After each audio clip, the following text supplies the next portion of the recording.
Hello friends, இன்றைக்கி நம்ம ஒரு சூப்பரான டேஸ்டியான சிக்கன் ரோஸ்ட்டு தான் பார்க்க போகிறோம். அதுக்கு பார்த்திங்கன்னா ஒரு குக்கரில் 3/4 கிலோ அளவுக்கு நம்ம சிக்கன் எடுத்துக்கலாம்.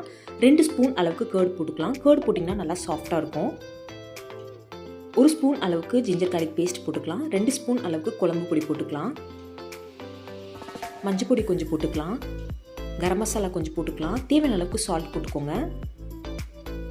கொஞ்சோண்டு ஆயில் போட்டுக்கலாம். நெய் 1 ஸ்பூன் போட்டுக்கலாம். கருவேப்பிலை போட்டுக்கலாம். எல்லாத்தையும் போட்டு சிக்கனை நல்லா மிக்ஸ் பண்ணிக்கோங்க. சில்லி பவுடர் கொஞ்சம் போட்டுக்கலாம். கொஞ்சோண்டு வாட்டர் போட்டு ஒரு 5 விசில் போட்டு எடுத்துருங்க. சூப்பராக சிக்கன் வந்து ரெடி ஆயிடுச்சு ஃப்ரெண்ட்ஸ். ஒரு பேனில் நம்ம போட்டதுக்கப்புறமா ஓரளவு ட்ரை ஆயிடுச்சுன்னா சூப்பரான ஒரு சிக்கன் ரோஸ்ட் வந்து ரெடி ஆயிடுச்சு. பெப்பர் கொஞ்சம் போட்டுக்கோங்க. இது கார்லிக் ரைஸோடு சாப்பிடும்போது அல்டிமேட்டாக இருக்குது. இந்த வீடியோ உங்களுக்கு பிடிச்சிருந்தா மறக்காமல் சப்ஸ்கிரைப் பண்ணிக்கோங்க.